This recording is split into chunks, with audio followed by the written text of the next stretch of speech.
할렐루야. 여러분 환영합니다. 핸드폰은 소리 안 나게 해주시고요. 기도하겠습니다.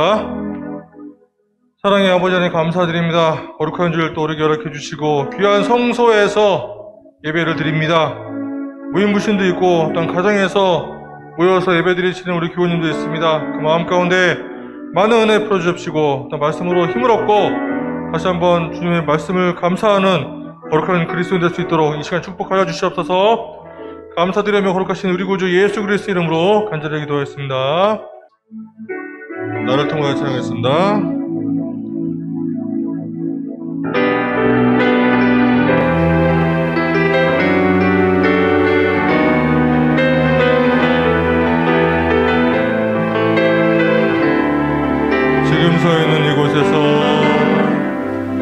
지금 서 있는 이곳에서 높임을 받으소서. 내가 밟는 땅 주님의 땅이니 하늘이 주의 이름 높이 올리며 넓은 바다가 주를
아멘. 찬송가 458장입니다. 너의 마음에 슬픔이 같이 살 때 사랑했습니다.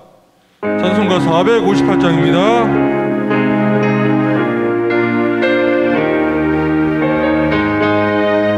너의 마음에 슬픔이 가득할 때, 너의 마음에 슬픔이 가득할 때 주가 위로해 주시리라. 아침 해같이 빛나는 마음으로 너 십자가 지고 가라. 참 기쁜 마음으로 십자가 지고 가라. 내가 기쁘게 십자가 지고 가면 슬픈 마음이 위로받네. 때를 따라서 주시는 은혜로서 가난 심령의 힘을 얻고 주가 언약한 말씀을 기억하고 너 십자가 지고 가라. 참 기쁜 마음으로 십자가 지고 가라. 내가 기쁘게 십자가 지고 가며 슬픈 마음이 위로받네. 내가 맡으니 성실히 행할 때에 주님 앞에서 상 받으리. 주가 베푸신 은혜를 감사하며 너 십자가 지고 가라. 참 기쁜 마음으로 십자가 지고 가라. 내가 기쁘게 십자가 지고 가며 슬픈 마음이 위로받네.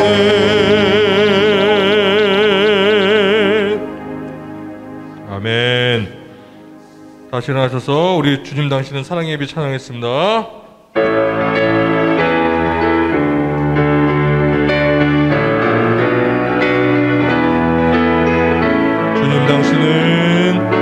주님 당신은 사랑의 빛 어둠 가운데 비추소서. 세상의 빛 예수 우리를 비추사 당신의 진리로 우리를 자유케 비추소서.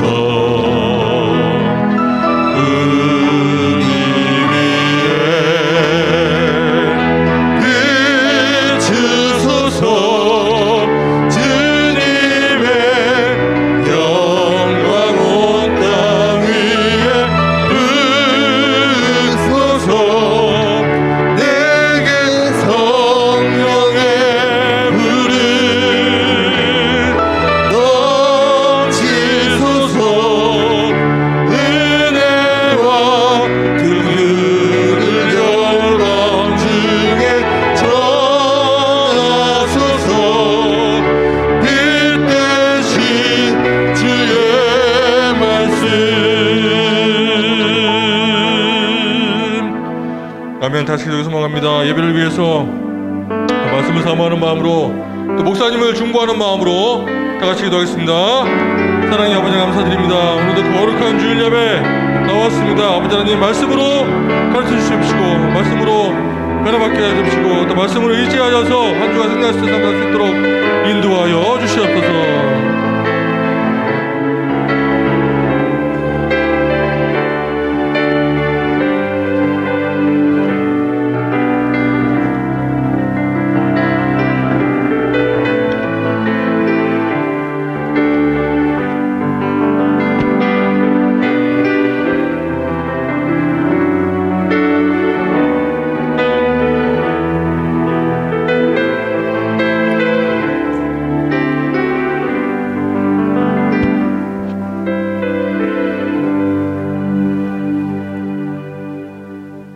너희는 이전 일을 기억하지 말며 옛날 일을 생각하지 말라.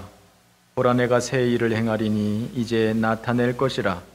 너희는 유혹의 욕심을 따라 썩어져가는 구습을 따르는 옛사람을 벗어버리고 오직 너희의 심령이 새롭게 되어 하나님을 따라 의와 진리의 거룩함으로 지으심을 받은 새 사람을 입으라.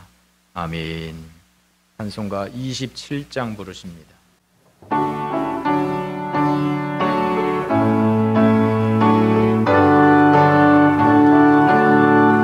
흑의 근원 강림하사 찬송하게 하소서.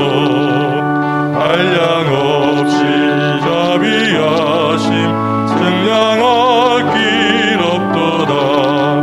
전사들의 찬송가를 내게 가르치소서. 구속하신 그 사랑은 항상 찬송합니다. 주의 크신 도움받아 이때까지 왔으니 이와 같이 전국에도 이르기를 바라네. 하나님의 품을 떠나 죄에 빠진 우리를 예수 구원하시려고 보혈을요 주셨네. 주의 귀한 은혜 받고 일생 빚진 자 되네. 주의 은혜 사슬에서 나를 주께 매소서. 우리 마음은 연약하여 범죄하기 쉬우니 하나님이 받으시고 전국인이 지소서.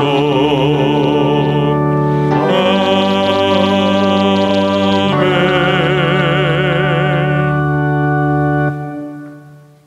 성시 교독하겠습니다. 믿음은 바라는 것들의 실상이요 보이지 않는 것들의 증거니 선진들이 이로써 증거를 얻었느니라.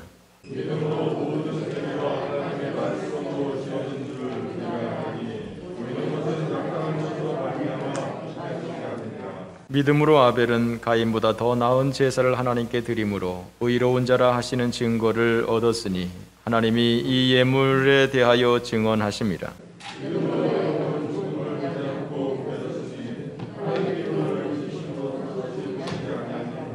그는 옮겨지기 전에 하나님을 기쁘시게 하는 자라 하는 증거를 받았느니라.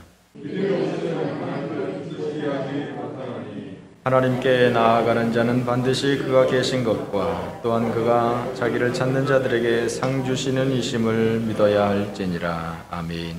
사도신경 고백합니다. 전능하사 천지를 만드신 하나님 아버지를 내가 믿사오며 그 외아들 우리 주 예수 그리스도를 믿사오며 이는 성령으로 잉태하사 동정녀 마리아에게 나시고 본디오 빌라도에게 고난을 받으사 십자가에 못 박혀 죽으시고 장사한 지 사흘 만에 죽은 자 가운데서 다시 살아나시며 하늘에 오르사 전능하신 하나님 우편에 앉아 계시다가 그리로서 산 자와 죽은 자를 심판하러 오시리라. 성령을 믿사오며 거룩한 공예와 성도가 서로 교통하는 것과 죄를 사해 주시는 것과 몸이 다시 사는 것과 영원히 사는 것을 믿사옵나이다. 아멘. 다 함께 앉으셔서 301장 찬송합니다.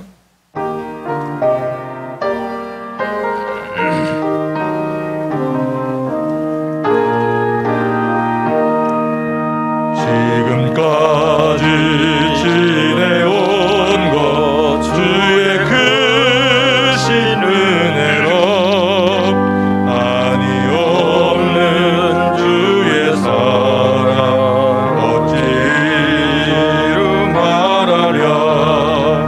자나깨나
지금까지 지내온 것이 주님의 크신 일인 줄 믿습니다. 하나님 감사합니다. 이 시간 주님 앞에 2020년 마지막 주일 예배에 들게 하시니 감사합니다. 올해는 눈에 보이지 않는 코로나가 세상을 휘젓고 다니고 있습니다. 사람들은 얼굴 보고 사람을 만나면 피해 다니고 있습니다. 주님의 말씀대로 우리가 성령 안에서 생활할 때 모든 질병을 내리지 않을 줄 믿습니다. 그러나 무엇보다 주님보다 코로나를 더 무서워하며 살았음을 고백합니다. 용서하여 주시옵소서. 걱정이 물러나게, 재앙이 물러나게 하시고 코로나가 물러나게 하옵소서. 회복되게 하여 주시옵소서. 예배가 회복되게 하여 주시고 경제가 회복되고 건강이 회복되고 관계가 회복되게 하여 주시옵소서. 주님의 크신 능력으로 함께하시사 이 모든 문제들이 성산 능력으로 하나님께서 해결되게 하여 주시옵소서. 사람의 기회와 능력으로는 할 수 없사오니 하나님께서 도와주시옵소서. 올해는 힘들고 어려운 일이 많았지만 그때마다 주님께서 우리 곁에 계셔서 이 모든 일을 이겨내 하심에 감사드립니다. 일터와 건강을 주셨으며 온 교도를 하나님의 크신 은혜 가운데서 지켜주심에 감사드립니다.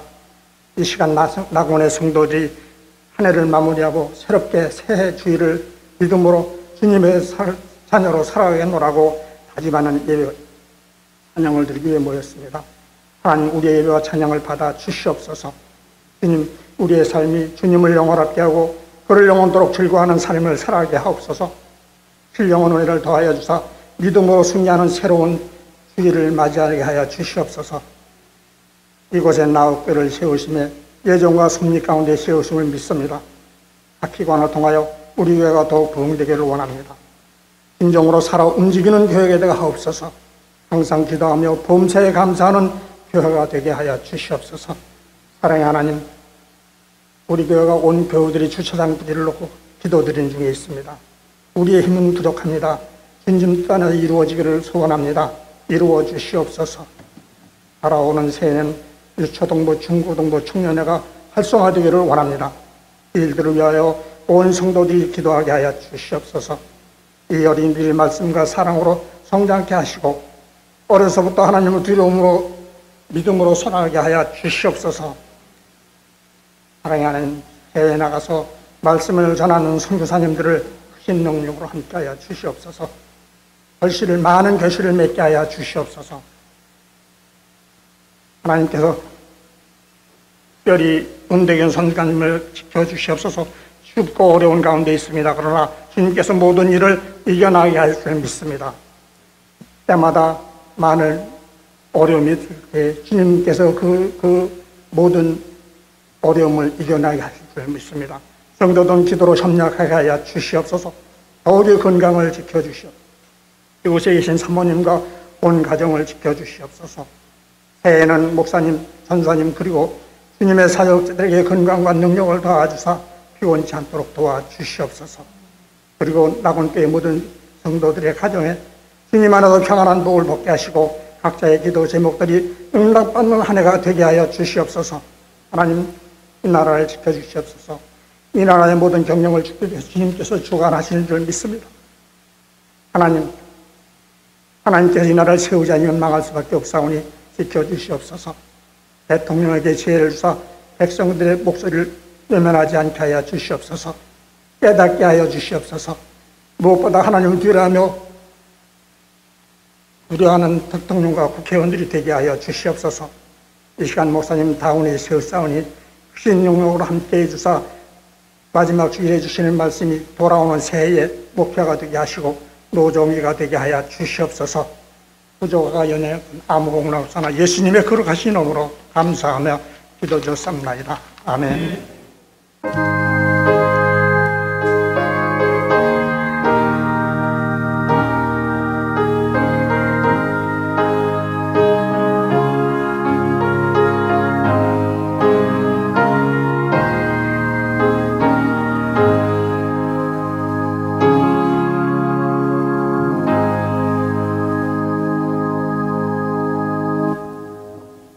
(384장) 찬송드립니다.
생명의 주인이 되신 우리 하나님 아버지께서 우리가 이 땅에 태어나게 하시고 우리가 이 2020년 한 해를 살아오게 하시고 우리의 걸음걸음을 여기까지 인도하신 줄 믿습니다. 그 여호와 하나님 앞에 우리가 이 시간 마음을 다하여 예배하며 귀한 예물로 하나님 앞에 드리게 하여 주시니 감사합니다. 이 예물 위에 우리 하나님 아버지께서 두 손 들어 축복하여 주시옵시고 우리 모든 성도님들의 가정에 주의 복이 임하게 하여 주시옵소서. 11조로 감사로 선교로 건축으로 일천번제로 여러 가지 기도의 제목을 담아 하나님 앞에 드릴 때에 주여 우리를 궁휼히 여겨 주옵시고 하늘의 풍성한 것으로 우리에게 먹이워 주옵소서. 하늘의 만나와 신령한 메추라기로 우리가 부족함이 없도록 인도하여 주시고 특별히 영의 양식으로 부족함이 없도록 인도하여 주시고 항상 영적으로 육적으로 배부른 믿음의 성도들 되어질 수 있도록 주님 축복하옵소서. 특별히 육신의 연약함으로 기도하는 가정들이 있사오니 주여 우리의 연약한 육신을 치료하여 주옵소서. 회복시켜 주옵소서. 주의 보혈의 능력으로 새롭게 되어지는 축복이 있게 하여 주시옵소서. 강건한 축복이 있게 하여 주옵소서. 하나님 앞에 건강한 모습으로 나와서 예배할 수 있는 그날이 우리들 가운데 임하게 하여 주시옵소서. 가정마다 이 어려운 시기를 잘 지나갈 수 있도록 인도하여 주옵소서. 우리 자녀들에게 복을 더하여 주셔서 이 시기에 더 올바르게, 더 건실하게, 더 믿음으로 아름답게 자라날 수 있는 우리 모든 자녀들 되어지도록 주여 복을 더하여 주시옵소서. 이 마지막 이 한 해를 보내는 저희들 마음과 뜻을 다하여서 주의 뜻이 어디에 있는지를 돌아보게 하여 주시고 우리가 무엇을 점검해야 될지를 돌아보게 하여 주시고 하나님을 기쁘시게 하는 믿음의 성도들 다 되어지도록 인도하옵소서. 함께 교회에 나오지 못하고 또 영상으로 예배하는 주의 성도들 가정마다 우리 하나님께서 위로하여 주시고 축복하여 주시고 하늘문이 열어지는 축복이 있게 하여 주옵소서. 감사드리며 우리 구주 예수 그리스도의 이름으로 기도 올리옵나이다. 아멘. 오늘 우리에게 주시는 하나님의 말씀 누가복음 19장입니다. 누가복음 19장 11절 말씀부터 13절 말씀 우리 다 같이 한 목소리로 봉독합니다. 그들이 이 말씀을 듣고 있을 때에 비유를 더하여 말씀하시니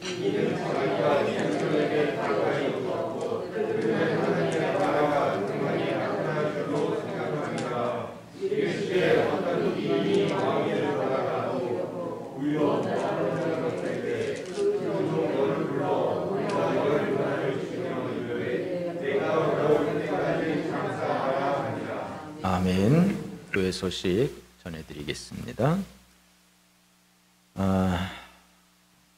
2020년 공동의회를 해야 되는데 이번에는 불가피하게 공동의회를 진행하지 못하고 그냥 서면으로 보고하는 것을 여러분들이 양해해 주실 줄 믿습니다. 지난 2020년 살림을 어떻게 살아왔는지 결산과 또 내년 2021년에 예산 편성 이렇게 했습니다. 이런 것에 대해서 우리 감사위원으로 수고해 주신 우리 김진호 집사님과 임정열 권사님께서 감사 보고서 작성해 주셨습니다. 감사를 하는 이유는 이 회계하는 일에 있어서 오류 없이 잘 되었는지 장부 정리, 영수증 정리 이런 것들은 잘 되었는지 하는 것들을 점검하는 것입니다. 그래서 모든 것들이 이상이 없고요. 몇 가지 중요한 부분만 말씀을 드리면 올해 결산액이 1억 6천만 원 정도 됩니다. 1억 6천만 원 정도 되어지고 작년에는 1억 9,500만 원 정도 작년에 결산 정도 됐었고 올해는 1억 6,500 정도 결산이 돼서 작년 대비 한 3천만 원이 좀 수입이 감소했습니다. 코로나로 인해서 예배를 많이 드리지 못하고 성도님들이 많이 나오지 못하니까 아무래도 헌금 액수가 많이 줄었고요. 그래서 퍼센테이지로 하면 15%에서 20% 정도 헌금이 감소했다라고 생각이 되어질 수 있습니다. 그래서 살림살이가 좀 빠듯하고요. 내년에도 이런 코로나 전국이 쉽게 끝나지 않을 것 같은 생각이 들어서 또 많은 염려가 되는데 여러분들이 헌금에 많이 신경을 좀 써주시면 좋을 것 같습니다. 올해 이제 결산대로 내년에 예산을 편성을 했는데 특별한 것은 변동이 없고요. 특별히 사례비 같은 것들은 다 전과 동으로 똑같이 진행이 되어집니다. 공과금 같은 거야 뭐 다 당연히 그렇게 되고요. 특별한 것은 선교비에서 조금 변화가 있는데요. 우리 은대균 강도사님에게 매월 50만 원 선교비 지원을 하고 있습니다. 그리고 또 개인적으로 우리 선교사님에게 은대균 강도사님에게 이렇게 지정 헌금을 하는 경우에는 또 그것을 모아서 은대균 강도사님에게 또 별도로 송금하고 있습니다. 그런 액수를 제가 이렇게 평균적으로 보니까 한 달에 한 20만 원 정도 되는 것 같아요. 그래서 우리 교회에서 하는 거 50만 원, 그리고 성도님들이 또 개별적으로 하는 거 20만 원, 한 70만 원 정도가 선교사님 은대균 강도사님에게 보내지는 것이죠. 그래서 제가 조금 좀 부족한 감이 좀 있습니다. 아무래도 혼자 몽골에서 사역하는 것이 생활비도 그렇게 적지 않게 들어갈 터인데 그래서 이것을 우리 재정부 위원들과 함께 의논하면서 내년부터는 은대균 강도사님에게 교회에서 60만 원 보내기로 했고요. 마찬가지로 성도님들이 개별적으로 하는 것은 그대로 다 보내는 걸로 하도록 했습니다. 그리고 또 두 군데 선교지를 더 늘렸습니다. 교회가 우리 교회 형편도 어렵지만 그래도 꼭 해야 될 것이기 때문에 두 교회를 추가했는데 한 군데는 우리 김영애 권사님 아들 엄태호 목사님이 요 교화에다가 개척을 했습니다. 그래서 또 우리 권사님께서 우리와 오랜 동안 신앙생활 같이 했는데 당연히 함께 동참해야 되는 것이 마땅한 것이 아닌가, 그것이 도리가 아닌가 생각이 되어서 엄태호 목사님 교회 더 반석교회를 한 교회 추가하기로 했고요. 또 한 교회는 윤인찬 목사님 에베네셀 교회 한 군데를 더 추가하기로 했습니다. 에베네셀 교회는 저희 교회 2002년에 처음 개척할 때 1년 동안 저희와 함께 여기서 사례비도 제대로 받지 못하면서 함께 사역을 했었습니다. 그래서 1년 후에 개척을 해서 나갔는데 교회가 잘 운영이 되었습니다. 그런데 재정적인 부담이 좀 많이 있었습니다. 그래서 있던 교회를 이렇게 다른 교회에 넘기고 새로 개척을 하셨어요. 그래서 새로 개척을 했는데 전에 있던 교회에서 따라온 뭐 몇몇 성도들과 또 목사님 식구들과 합해서 다 합해서 10명이 채 되지 않습니다. 그래서 새로 개척을 하셔서 우리도 어렵지만 그래도 여기도 우리가 같이 기도해야 될 곳이 아닌가 생각이 되어서 에베네셀 교회도 추가로 선교하기로 했습니다. 그래서 이런 선교지에 조금 더 돈이 더 가도록 이렇게 했고요. 그리고 또 특이한 것은 우리 이전도사님 사용하시는 그 9069 스타렉스 차량이 10년이 넘었습니다. 12년째 타게 되는데요. 차량을 좀 교체해야 될 시기가 좀 지났습니다. 그런데 지금 새로 산 5295 스타렉스 차량 할부가 내년 8월 달에 끝나게 됩니다. 그래서 그때를 즈음해서 새 차를 구입해야 되지 않겠나 그렇게 재정부원들 함께 의논했고요. 그리고 내년에는 또 우리 건축 그런데도 이제 시설 보수하는 것도 많이 필요해서 시설 보수하는 것에 또 한 1,000만 원 정도 예산을 편성을 해서 이렇게 해놨습니다.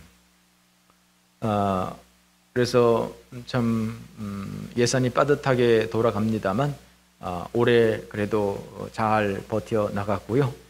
내년에도 예산이 차질 없이 잘 진행이 되어지도록 여러분들이 많은 기도 부탁드리겠습니다.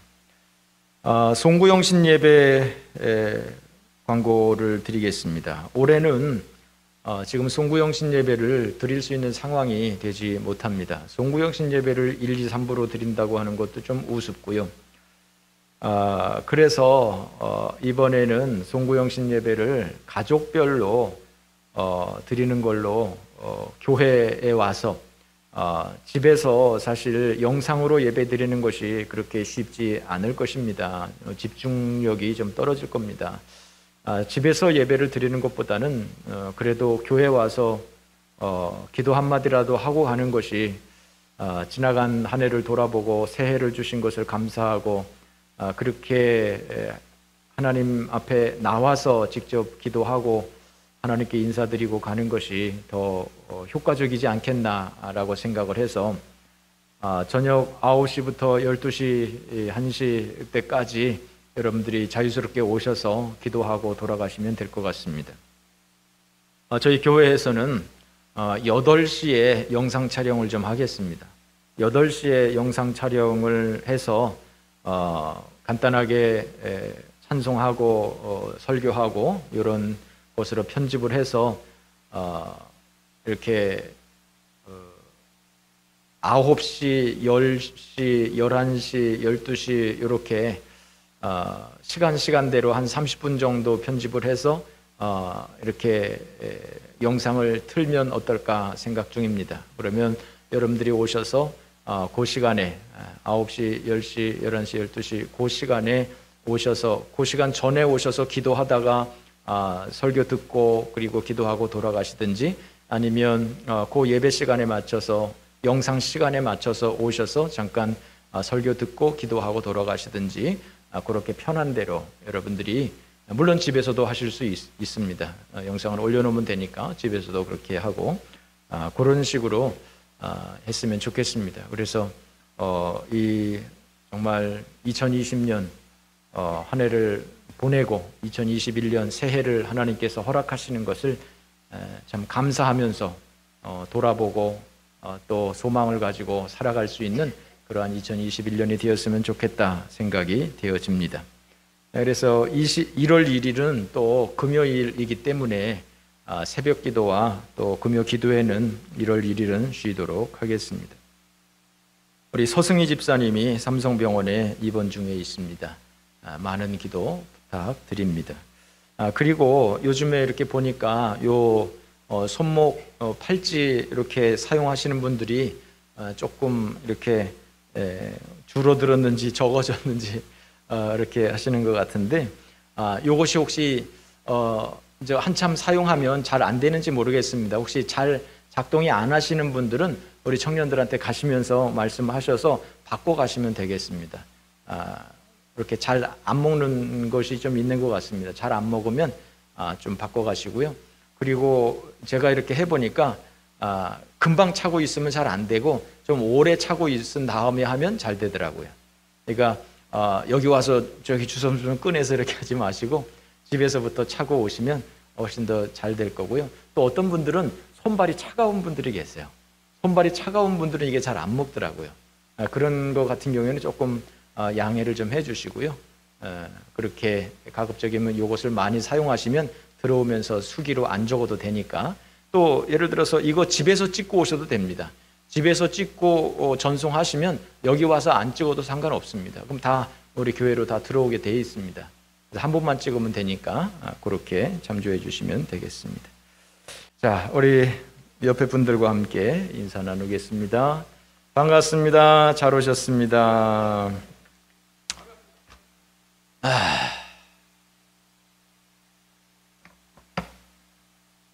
2020년 영어로 하면 2020 years가 됩니다.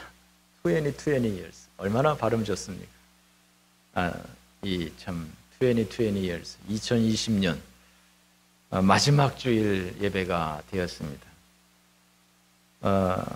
언젠가 우리는 하나님 앞에서 결산할 날이 있을 것입니다. 우리의 일생을 통해서 한 일들에 대해서 하나님 앞에서 결산 보게 될 날이 있을 것입니다.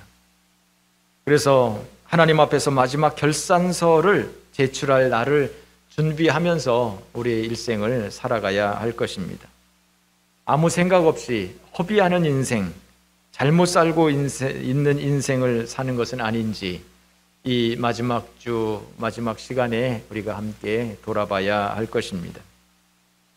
그래서 오늘은 그렇게 우리의 일생을 돌아보는 의미에서 오늘 이 열 문화의 비유를 골라 보았습니다. 12절 말씀에 보면 어떤 귀인이 왕위를 받아가지고 오기 위해서 먼 나라로 갈 때 가기 전에 그 종 10명을 불러서 각각 한 문화씩 이렇게 나눠주고 내가 올 때까지 장사해라 라고 하면서 떠난 것이죠.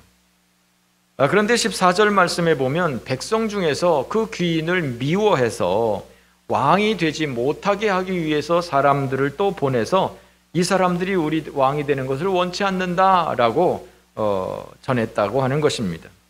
그러나 15절에 보면 결국 그 귀인은 왕위를 받아가지고 돌아오게 됩니다.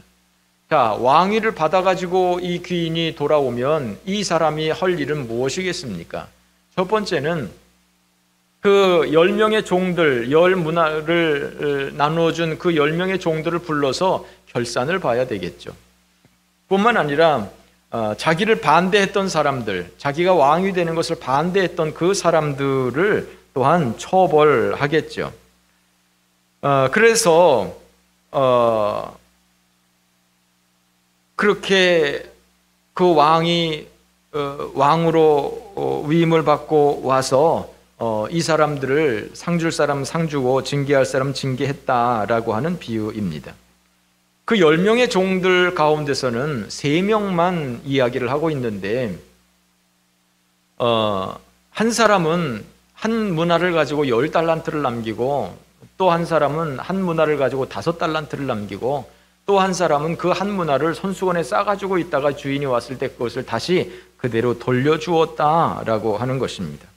그래서 이 주인은 그 두 사람에 대해서는 칭찬을 하고 또한 10고을 5고을을 다스릴 수 있는 권세를 주고, 그러나 한 문화를 그대로 가지고 왔던 이 사람은 이 주인이 심하게 책망하는 이러한 내용입니다. 이러한 내용, 이러한 비유가 우리에게는 조금 납득이 가지 않는 내용입니다. 그러나 당시의 이스라엘 사람들에게 이 예수님의 비유는 아주 쉽게 이해가 되는 그러한 말씀이었습니다. 왜냐하면 그것이 그 역사적인 사건이 있었기 때문입니다. 이 당시는 로마가 세계를 지배하고 있었을 때입니다. 로마가 세계를 지배하면서 각 나라에 총독을 세웠습니다. 각 나라에 총독을 세워서 군인들을 데리고 가서 총독을 세워서 그 총독이 하는 일들은 그 나라의 치안이 바로 세워지고 반정부 시위가 나타나지 않도록 그런 역할들을 하고, 그리고 세금이 잘 거치도록 하는 그러한 역할들을 하는 것이죠. 그러나 이 로마는 각 나라의 왕들을 세웠습니다. 그 민족의 왕들을 세웠습니다. 우리나라가 일제시대 때 조선 총독부가 있고, 그리고 고종 황제가 맨 처음에는 있었지 않습니까? 고종 황제가, 그래서 우리나라에 왕이 있고, 그리고 또 실질적으로 일본에서 이 나라를 또 정치적으로 컨트롤을 하고 이렇게 했었던 것처럼 국내적인 문제에 있어서는 그 왕이 그 모든 것들을 다스릴 수 있도록 그렇게 투 트랙을 가지고 운영을 했었던 것이죠. 그래서 이스라엘 사람들 가운데서 왕을 세워서 그 왕이 국내 문제에 대한, 자기네 민족 문제에 대한 것들은 스스로 처리할 수 있도록 그렇게 정책을 썼던 것이죠.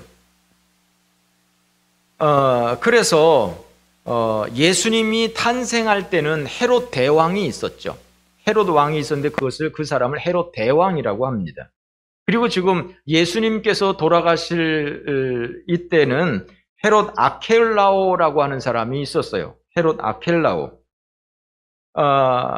그런데 이 왕들이 왕으로 세워지기 위해서는 국민 투표를 하고 자기네 민족에서 알아서 세우고 이렇게 하는 것은 아니었습니다. 로마 황제한테 가서 왕으로 임명을 받아야 돼요. 그러면 로마 교황이 그냥 이스라엘 대표로 왔다고 그냥 임명을 해주겠습니까? 충성서약을 받고 이런저런 안전장치를 하고 왕으로 임명하지 않겠습니까? 요놈을 왕으로 세워가지고 괜히 반란을 일으키지는 않으려나? 정말 세금 똑바로 내고 우리 말에 순종을 하려나? 이렇게 이것저것 살피고 충성서약을 받고 그 다음에 왕으로 임명을 하지 않겠습니까? 그렇게 왕으로 임명을 하는 것이죠. 그런데 이 문화 비유의 배경은 바로 이 헤롯 아켈라오가 왕이 되었을 때의 상황을 빗대어서 이야기를 한 것입니다.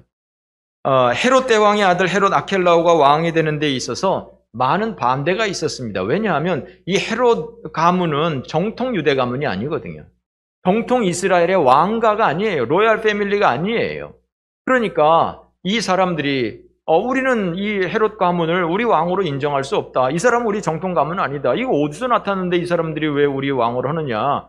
라고 하면서 로마 황제에게 50명의 사절단을 보내서 백성들의, 국민들의, 유대인들의 그런 의사를 전달을 한 것입니다. 헤롯 대왕이 성전을 40년 동안 지었다고 했잖아요. 그래서 예수님께서 이 성전을 헐어버려라 라고 했었던 그 성전이 헤롯 성전이거든요. 그것이 40년 동안 지은 거거든요. 왜 헤롯이 이 성전을 지었느냐 하면 자기가 정통 유대 가문 출신이 아니니까 유대인들의 환심을 사기 위해서 성전 건축하자 하면서 마치 자기네 편인 것처럼 이렇게 성전 건축을 했던 것이죠. 그러나 구태여 그렇게 신속하게 할 필요는 없죠. 그러니까 40년 동안 지지부지하게 괜히 하는 척하면서 성전 건축을 그렇게 했던 것이죠. 그러나 결국 유대인들은 이 헤롯 가문에 대한 반감이 있었던 것이죠. 그래서 그렇게 로마 황제한테 가서 우리 이 사람 왕 안 했으면 좋겠다고, 우리 유대 가문에서 좀 세워달라고 했지만 결국 로마 황제는 그 아켈라오를 왕으로 임명을 하게 되죠. 그만큼 아켈라오가 그 황제에게 아부를 하는 그런 것이죠. 아부에 능한 사람이라서 막 그냥 입에 혀처럼 그렇게 아주 그냥 순종적으로 그렇게 나가니까 로마 황제 입장에서는 당연히 그 헤롯 아켈라오를 왕으로 세울 수가 있었던 것이죠. 자, 그러면 이 헤롯 아켈라오가 왕위를 받고 돌아와서 할 일이 뭐겠습니까? 첫 번째는 자기가 문화를 나누어 줬던 그 종들을 불러서 어떻게 일을 했는지, 즉 자기가 임무를 준 그 사람들을 불러서 그 역할을, 자기가 빈 공간을 잘 채웠는지 하는 것들을 정리하겠죠. 그리고 또 자기를 반대했던 사람들을 전부 다 숙청을 하겠죠. 그래서 보상할 사람 보상하고 징계할 사람 징계하고 이렇게 했었던 것이겠죠. 그러니까 예수님께서 이렇게 말씀을 할 때 사람들은 그 얘기구나 하고 이것을, 그 이야기를 이해할 수가 있었다고 하는 것이죠. 한참 복잡하게 얘기를 했는데 어떻게 이해가 좀 되십니까? 네, 잘 모르겠습니다. 이거 이해가 되시는 건지. 그런데 고작 예수님께서 아켈라오 얘기하려고 이 땅에 내려오셨겠습니까? 이 비유를 이렇게 말씀하셨겠습니까? 이것은 소위 극중극이라고 할 수 있는 이중적인 의미가 있는 것입니다. 즉, 그 비유는 그냥 모티브만 따온 것이지 이것은 예수님 자신에 대해서 말씀을 하고 있는 거예요. 할렐루야. 자, 11절 말씀 한번 읽어보실까요? 11절 다 같이 시작.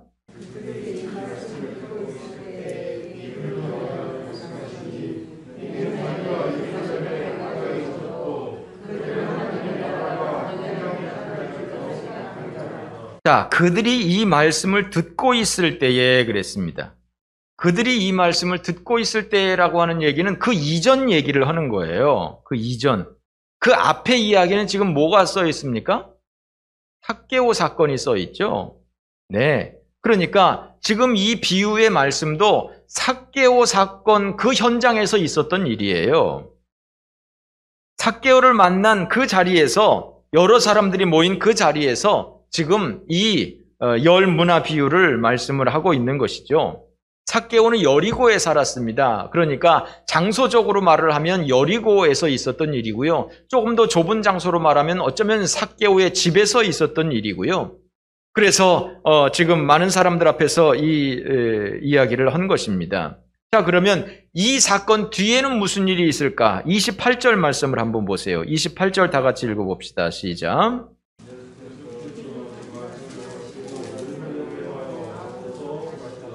네. 즉, 이 삭개오의 집에서 이 열문화의 말씀을 하시고 그 다음에 어디로 갔다고요? 예루살렘으로 갔다는 거예요. 자, 예루살렘으로 갔는데 그 뒤에 말씀을 계속 한번 보세요. 28절 계속해서 그 밑에 보면 어디에 갔습니까? 베다니에 방문을 했어요. 베다니에서 뭐를 했습니까? 나귀를 끌어오라고 했어요. 나귀를 끌어온 것은 언제입니까? 예수님께서 십자가를 짊어지기 일주일 전에 베다니에서 나귀를 끌어와서 나귀를 타고 예루살렘에 들어간 것이죠. 이것이 예수님의 마지막 일주일의 시작이었어요. 그러니까 무슨 말이냐면요. 지금 이 여리고에서 이 삭개오의 집에서 지금 이 열 문화 비유의 말씀을 하신 것은 예수님이 십자가를 지시기 불과 한 10일 전쯤, 십자가를 지기 직전의 상황이다, 이런 얘기예요. 십자가를 지기 직전, 10일 전쯤의 일이었었다라고 하는 것이죠. 자, 11절 다시 한번 보세요. 11절에 보면 예수님께서 이 열 문화 비유를 하신 목적이 기록되어 있어요. 다시 한번 읽어봅시다. 시작.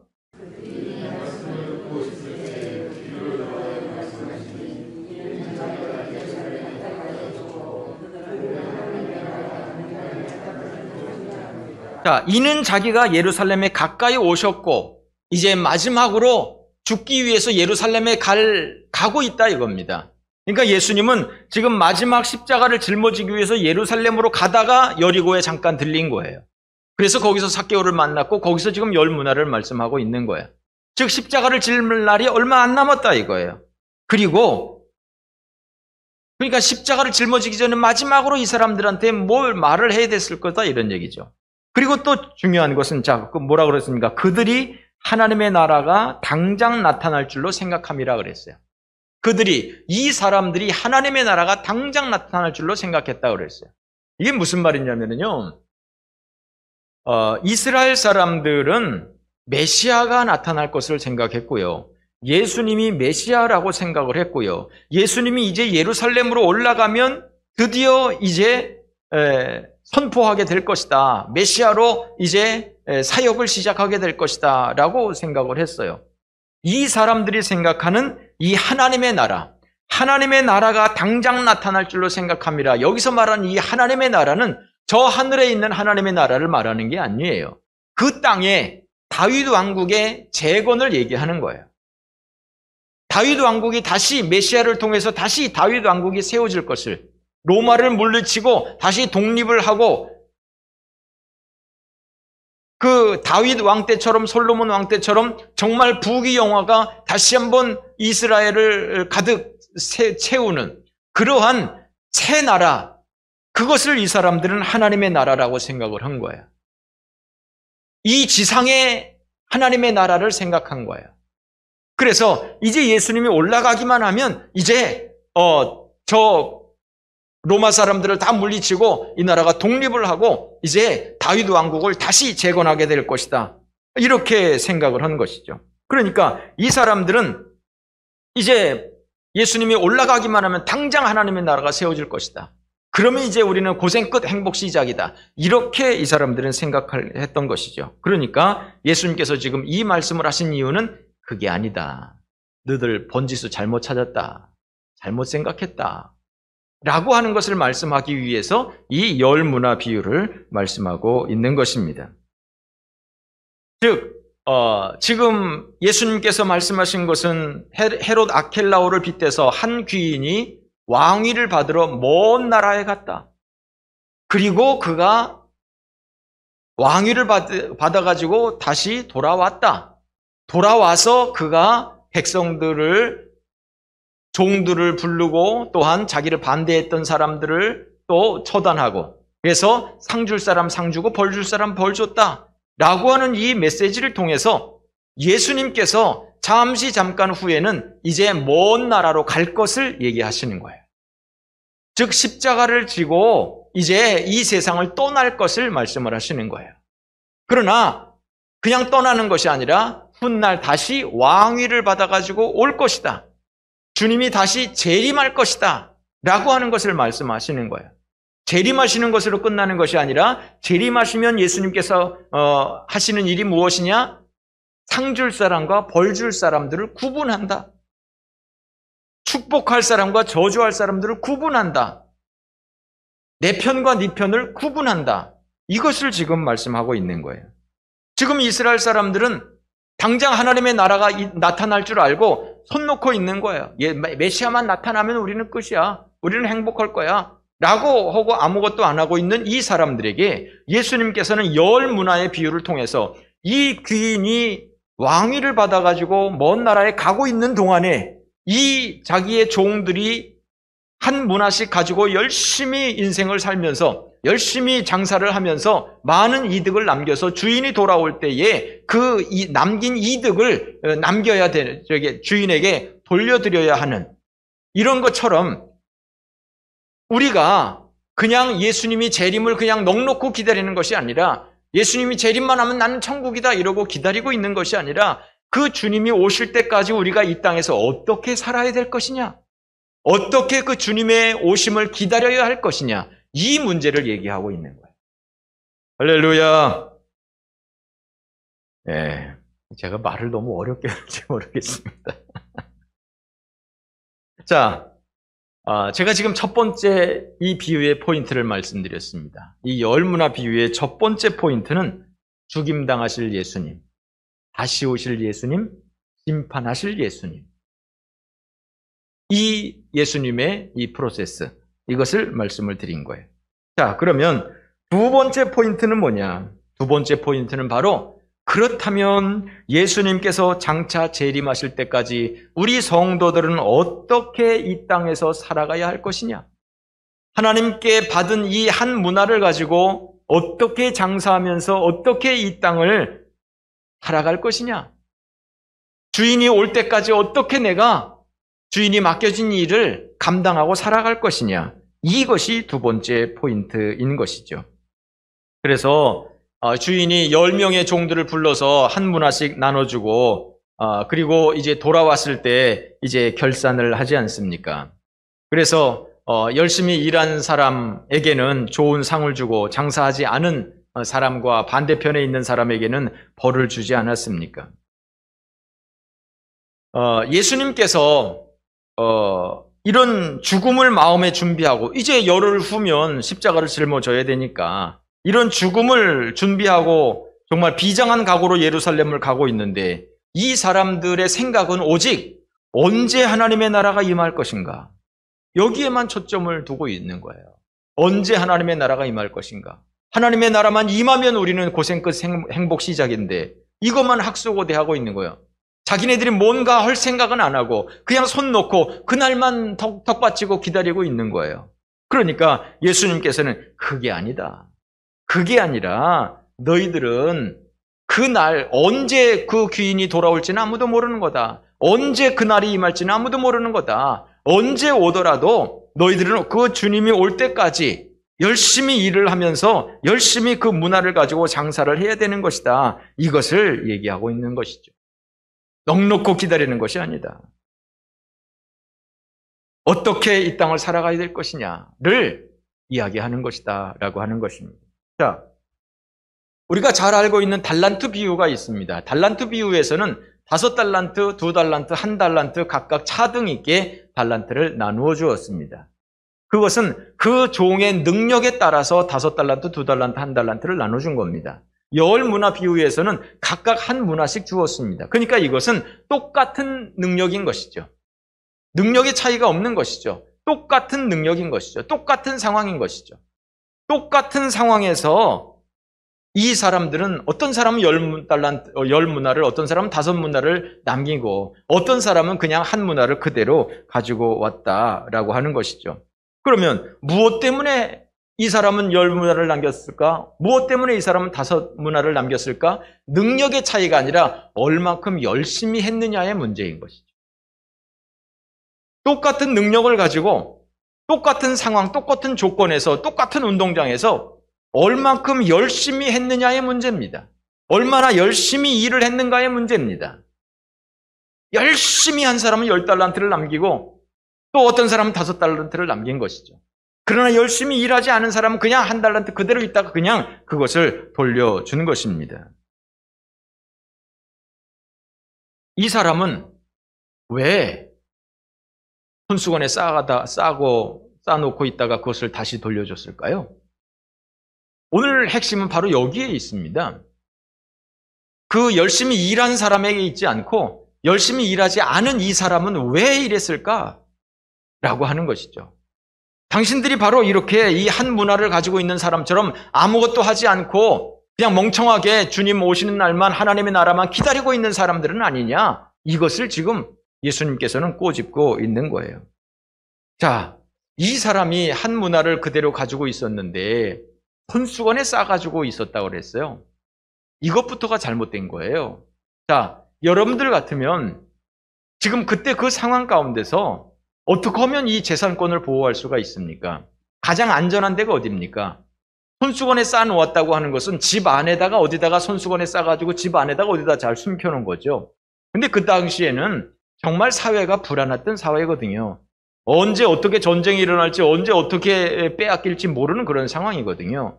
그래서 밭에 감추인 보화의 비유에서도 나와 있는 것처럼 이 당시에 가장 안전한 곳은 땅속이었어요.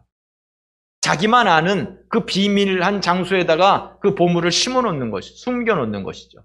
근데 이 사람은 땅 파고 숨겨놓지도 않고 그냥 손수건에 대충 말아가지고 집안 어디엔가 숨겨놓은 거예요. 벌써 그 1달란트 관리도 제대로 하지 않았다는 거예요.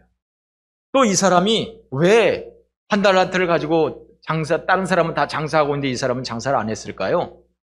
이거 뭐 지금 상황이 이런데 50명이나 가가지고 지금 왕을 반대하고 이러는데 저 사람이 진짜 왕위를 받아가지고 올 수 있겠어? 어쩌면 이렇게 생각했을 수도 있습니다. 한마디로 말하면 믿음이 없는 거죠. 예수님이 다시 오신다고? 어떻게 예수님이 다시 오셔? 이 땅이 종말이 온다고? 어떻게 종말이 오는데? 그거 어떻게 믿어? 천국이 있다고? 지옥이 있다고? 그거 어떻게 아는데? 심판이 있다고? 하나님이 상급을 주신다고? 그거 어떻게 아는데? 그거 어떻게 믿어? 이렇게 하면서 그 말에 대한 신뢰가 없는 것이죠. 그러니까 열심히 일할 생각 안 하고 그냥 어영부영 혹시 또 면피는 해야 되니까 그거 홀랑 써버리고 다 썼는데요. 그럴 수는 없으니까. 그건 뭐 자기 죽음을 담보해야 되니까. 그럴 수는 없으니까 그냥 대충 해가지고 그냥 어디다 놓은 것이죠. 이렇게 주인에 대한 믿음이 없으니까. 이런 상황인 것이죠. 또 하나는 이거 뭐 내 것도 아닌데 뭐 내가 이거 뭐 하려고 열심히 해. 뭐 내일도 하기 바빠 죽겠는데 뭐 내가 뭐 하려고 이거 해. 이런 마음도 있었지 않았을까 생각하는 것이죠. 그렇습니다. 이 사람은 그야말로 악하고 게으른 종이었습니다. 충성되지 못한 사람들이었습니다. 이런 사람들은 하나님의 심판을 받게 된다 이런 얘기입니다. 10문화를 남긴 사람은 10고을을 다스리는 권세를 받았고 5문화를 남긴 사람은 5고을을 다스리는 권세를 받았습니다. 그러나 이 한 문화를 그대로 가져온 사람은 쫓겨나게 되는 것이죠. 일한 만큼 보상을 받는 이러한 하나님의 원리인 것이죠. 이것이 하나님의 방법인 것입니다. 하나님께서는 우리가 하나님의 나라가 임할 때까지, 우리가 하나님의 나라에 갈 때까지 그저 넉넉고 그냥 있으면 저절로 천국 가고 저절로 상급 받는 것이 아니라 하나님께서는 우리들에게 믿음을 주시고 우리가 이 땅에서 믿음을 가지고 열심히 살아갈 수 있도록 한 문화를 가지고 살아갈 수 있도록 다 한 문화씩 나누어 주는 것이죠. 그것을 가지고 얼만큼 열심히 인생을 사느냐, 그 주인이 주신 그 한 문화, 그것을 가지고 얼만큼 열심히 장사해서 얼만큼 많은 문화를 남기느냐, 그것이 바로 우리 모든 인생에게 주시는 하나님의 사명이다 이겁니다. 저도 한 문화요, 여러분도 한 문화요, 우리 모두 한 문화를 가지고 있는 사람으로서 그저 넋놓고 있다가 하나님 나라 가는 것이 아니라 주님 재림하시기 전까지 우리는 열심히 이 일을 해야 될, 장사해라, 장사해라, 내가 올 때까지 장사해라 라고 주인이 얘기한 것처럼 우리는 그렇게 하나님 앞에 충성스럽게 살아가야 하는 그런 존재인 것을 말씀하고 있는 것입니다. 요즘 복지가 대세입니다. 보편복지가 대세입니다. 복지 포퓰리즘이라고도 표현을 합니다. 고등학교까지 이제는 무상교육을 시작하는 것 같습니다. 무상급식에 이어서 이제 무상교육까지 이루어지고 있습니다. 어쩌면 이제 나중 단계는 무상으로 대학교까지 이렇게 될지도 모릅니다. 유럽을 쫓아가는 것이죠. 예를 들어서 독일 같은 나라, 이런 나라는 학비가 없지 않습니까? 대학을 가면. 거기는 기숙사비만 내면 돼요. 어떤 경우에는 교통비까지 주고 막 이래요. 그런 것들이 다 복지에 관한 것이죠. 또 요즘에는 실업수당이니 보육수당이니 여러 가지 주는 것들이, 정부에서 주는 것들이 참 많아요.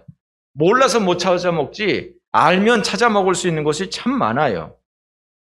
그런데 이 복지는 정말 없는 사람들을 위해서, 서민들을 위해서, 백성들을 위해서 정말 정부가 돈을 지원하면서 참 이렇게 하는 일이잖아요. 그런데 그 반면에 이 폐단도 많이 나타나는 것이죠. 복지가 늘어나다 보니까 오히려 열심히 일하는 사람들은 혜택을 받지 못하고 열심히 일하지 않는 사람들은 오히려 혜택을 받게 되는 이러한 일들이 많이 있는 것이죠.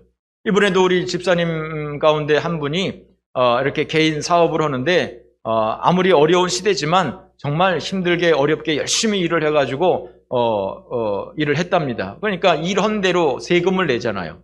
그 세금을 많이 낸 거예요. 근데 어떤 사람들은, 같은 업종에 있는 어떤 사람들은 일을 열심히 안 한 거예요.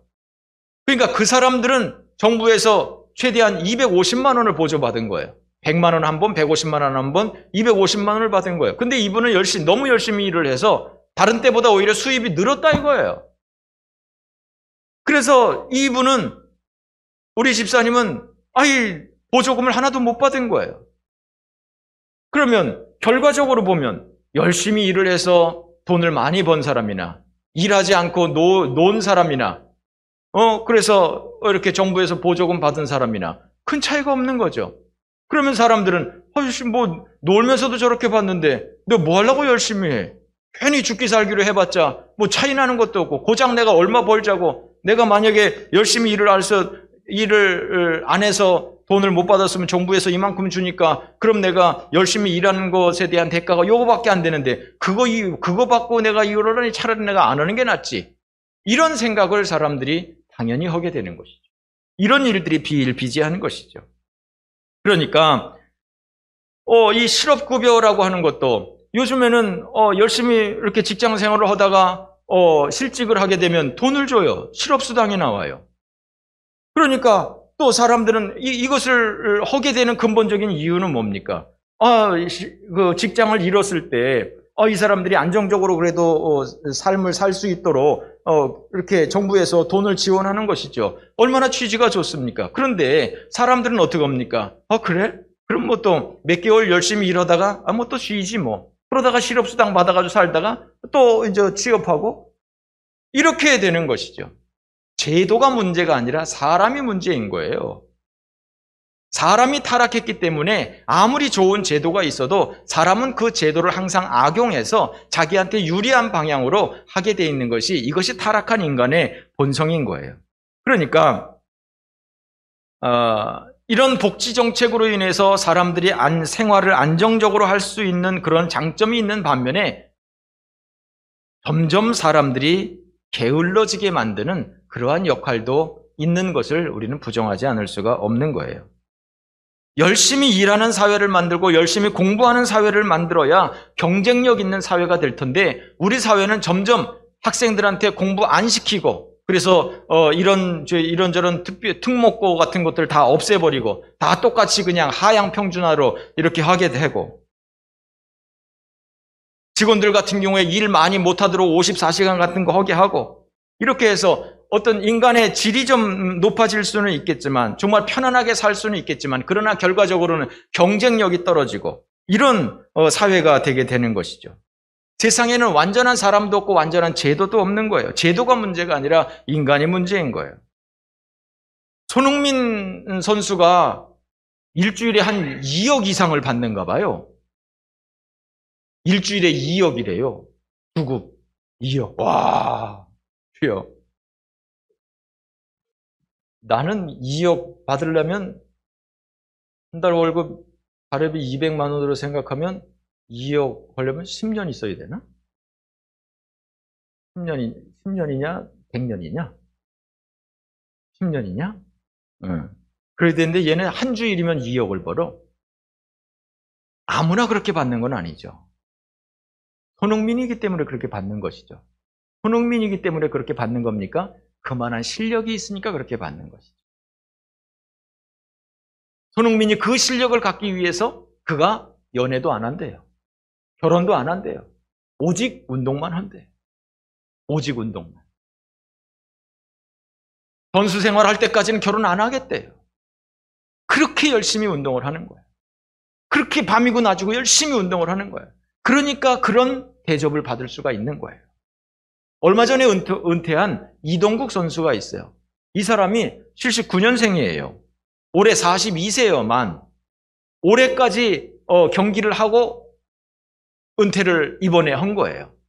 축구 선수가 42세가 되도록 현역으로 뛴다? 이거 좀처럼 있기 어려운 그런 기록이에요. 그만큼 이 이동국 선수는 자기 관리를 철저히 한 사람이에요. 요즘에 이제 텔레비 많이 나오더라고요. 이 사람이 하는 얘기 들어보니까 7시가 넘으면 자기는 아무것도 안 먹는데요. 살찌니까. 살찌면 운동선수 끝나니까. 그리고 살찌는 음식들, 칼로리 높은 것들 안 먹는데요. 라면 안 먹은 지 옛날이래요. 라면 못 먹는데요. 그래서 이 텔레비에 보니까 이 이동국 선수가 여러 손님들을 초대했어. 여러 손님들을 초대해서 밥을 주는데 뭘 주느냐? 라면 끓여줬어. 라면을. 그러면서 하는 말이 나 라면 먹고 싶었어. 나 선수 생활하면서 라면을 못 먹어서 나 저 라면 좀 빨리 좀 먹어보고 싶었어. 내가 그래서 은퇴하면 제일 하고 싶었던 게 라면 끓여 먹는 거였었어. 아, 다른 사람들은 맨날 라면 끓여 먹는데 손님으로 초대해가지고 지나 먹지. 자, 다른 사람까지 라면을 끓여주면 어떻게 했다는 거야? 지 좋다고. 그렇다고 라면에다가 삼겹살을 넣어준 것도 아니고 특별한 거 넣어주지도 않고 그냥 생 라면만 끓여서 라면만 먹고 있으니 본인은 라면 먹고 싶어서 이렇게 했겠지만 다른 사람은 어떻게 했느냐고. 중요한 거는 그렇게 절제하는 거예요. 얼마나 라면이 먹고 싶었을까요? 그러나 그가 선수 생활을 하기 위해서는 라면을 안 먹는 거예요. 그런 이 철저한 자기관리가 있으니까 42살이 되도록 그렇게 현역으로 뛸 수가 있었던 것 아니겠습니까? 우리나라 골프의 여자 선수들이 엄청 잘합니다. 88년에 그 박세리 선수가 우승했을 때 정말 대서특필했습니다. 우리나라에서도 난리 났고 외국에서도 난리 났습니다. 그때 당시에 얘기를 들어보니까 야, 니네 나라에도 골프장이 있냐? 라고 물을 정도로 그렇게 우리나라 수준을 그렇게 얕봤다는 거예요. 그런데 지금은요, 우리나라 선수들이 우승한 것이 더 이상 큰 기사거리가 아니에요. 우리나라 신문에서도요, 그냥 한두 줄 나고 끝나지, 뭐 옛날 박세리 같았으면 뭐 막 그냥 여기저기 신문에 막 그냥 며칠 동안 대서특필하게 되는데 지금은 뭐 그냥 한번 누가 우승했다 이걸로 끝이에요. 다른 나라에서도 우리나라 선수들이 우승했다면 아이고 또 한국이야? 이럴 정도로 우리나라 선수들이 골프를 참 잘해요. 남자들은 아닌데 여자들은 참 잘하는 것 같아요. 그런데 이 사람들이 거저 그렇게 됐겠어요? 슬슬 즐기면서 이렇게 됐겠어요? 아니요. 연습 무지하게 한대요. 다른 나라 선수들보다 우리나라 선수들이 즉 승부에 대한 정말 열심히 하려고 그러는 그런 독한 마음이 있대요. 독한 마음이. 그 골프 선수들 보세요. 막 그냥 허벅지가 이렇게 두껍고 막 그러잖아요. 그게 다 훈련이란 말이에요. 그런 훈련이 있으니까 이 사람들이 그렇게 잘하는 것이죠. 군인들은 훈련 때의 땀 한 방울이 전쟁 때의 피 한 방울이라고 합니다. 운동선수들은 훈련 때의 땀 한 방울이 성적으로 보상이 된다고 합니다. 우리 가운데 헬스를 하는 사람이 있으면 그 헬스 하는 사람들은 하는 말이 몸은 절대로 거짓말을 하지 않는데요. 내가 열심히 한 만큼 내 몸이 보상을 한다는 거예요. 내가 열심히 한 만큼 몸이 보상이 되니까 그 재미로 열심히 더 하게 된다는 거예요. 그렇습니다. 대충 그냥 재미있을 만큼만 하고 때려치고 재미있을 만큼만 하시고 이렇게 해가지고는 결코 최고의 위치에 들어갈 수가 없는 것이죠. 이렇게 세상의 원리가 땀의 원리가 있는 것처럼 세상의 원리가 열심히 한 사람에게 참 기본적으로 그렇게 혜택이 가게 돼 있는 것처럼 하나님의 나라도 그렇다 이거예요. 하나님의 나라도. 하나님의 일을 열심히 한 사람과 하나님 앞에서 열심히 산 사람과 어영부영 산 사람과 같을 수가 없는 것이죠. 심은 대로 거두는 거예요. 심은 만큼 거두는 거예요. 콩 심은 데 콩 나고 팥 심은 데 팥 나는 거예요. 많이 심으면 많이 거두고 적게 심으면 적게 거두는 거예요. 왜 어떤 사람은 10문화를 남겼느냐? 똑같은 조건에서. 이 사람은 그만큼 10배로 일을 한 거예요. 왜 5문화를 남겼느냐? 이 사람은 5배만큼 열심히 일한 거예요. 왜 한 문화를 그대로 가져왔냐? 아무것도 안 했으니까. 그냥 한 문화가 그대로 있는 거예요.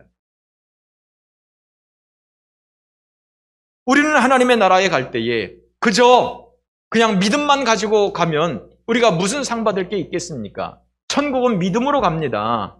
믿음으로 갑니다. 그러나 상급은 믿음으로 얻는 게 아니에요. 천국은 믿음으로 가지만 그러나 천국에서 상급을 얻으려면 이 10문화를 남긴 사람한테는 10고을을 다스리는 권세를 주지 않습니까? 5문화를 남긴 사람한테는 5고을을 다스리는 권세를 주지 않습니까? 상급의 차이가 있다고 하는 거예요. 이 땅에서 어떻게 인생을 살았느냐에 따라서 상급의 차이가 있다고 하는 거예요. 넉넉고 하나님 나라가 오기만을 기다리고 있는 이 이스라엘 백성들, 그 사람들, 야 너희들 인생 그렇게 사는 거 아니야? 귀인이 올 때까지 한 문화를 남겨주면서 장사해라 라고 한 것처럼 열심히 하나님께서 내게 주신 것 가지고 장사를 해야 된다 이거예요. 열심히 인생을 살아야 된다 이거예요. 그렇습니다. 여러분, 우리는 모두 다 한 문화를 가지고 있는 사람입니다. 한 생명밖에 없습니다. 생명은 하나밖에 없습니다. 우리는 모두 하루 24시간의 생활을 하고 있습니다. 한 번뿐인 인생, 똑같은 24시간을 주어지는데 어떤 사람은 죽기 살기로 열심히 일을 하는 반면에 어떤 사람은 탱탱 놀고 있습니다. 어떤 사람은 정말 올바른 길로 달려가고 있는데 어떤 사람은 엄한 길로 달려가고 있습니다. 사람들은 뭔가 열심히 하게 돼 있어요. 뭔가 열심히 하게 돼 있습니다. 뭐든지 열심히 하면 되는 게 아니에요. 무엇을 열심히 하느냐가 문제예요. 어떻게 어느 방향으로 인생을 살아가느냐가 중요한 거예요. 부산으로 가려면 부산으로 가는 차를 타고 가야 되는 거고, 전라도로 가려면 전라도로 가는 차를 타야 되는 것처럼 우리가 아무리 열심히 달린다고 해도 목표 지점이 달라지면 안 되는 거예요. 우리가 열심히 인생을 사는데 나쁜 일에 열심히 하면 나쁜 일로 발전을 하는 것이죠. 그러나 하나님 앞에 상급받을 만한 일로 열심히 인생을 살면 하나님 앞에 아름다운 상급을 받을 수가 있는 것이죠. 그러므로 여러분, 2020년 이 마지막 12월 이 주일을 보내고 있습니다. 우리가 겨울이 오기 전, 우리 인생의 겨울이 오기 전, 우리의 인생을 허비하지 말고 헛된 일에 낭비하지 말고 방향성 잘못 잡아서 잘못된 인생 살지 말고 하나님 앞에 섰을 때 정말 하나님 앞에 결산을 할 때에 하나님께서 잘했다, 착하고 충성된 종아, 네가 10고을을 다스릴 권세를 받아라 라고 이렇게 하나님 앞에 칭찬받을 만한 그러한 믿음의 성도들, 열심히 인생을 살 수 있는 그러한 믿음의 성도들 되어야 될 줄로 믿습니다. 기도하겠습니다.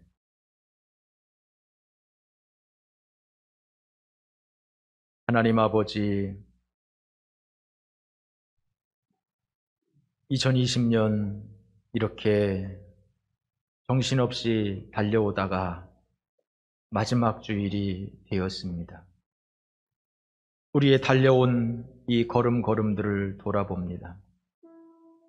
우리가 어떤 인생을 살았는지, 우리가 잘 살아오고 있었는지, 우리가 하나님 앞에서 상 받을 만한 삶을 살았는지, 아니면 하나님 앞에서 책망받을 일만 했는지 우리의 삶을 돌아보게 하시고 주님 오실 때까지 열심히 인생을 살아야 되는, 주님을 위해서 이 땅을 열심히 살아가야 하는 이 사명을 받은 우리들, 정말 우리가 장차 하나님 앞에서 결산할 그날 하나님 앞에 떳떳하게 고개 들고 하나님을 맞이할 수 있는, 하나님 앞에서 기쁨으로 감사함으로 결산을 볼 수 있는 그날이 우리의 부끄러운 날이 아니라 그날이 우리의 영광의 날이 될 수 있는 그런 아름다운 인생들, 그런 행복한 인생들 되어질 수 있도록 우리 하나님 축복하여 주시옵소서. 이제는 우리 구주 예수 그리스도의 은혜와 아버지 하나님의 사랑하심과 성령의 교통하심이 사랑하는 주의 모든 성도들 위해 이제로부터 영원토록 함께 계실지어다. 아멘.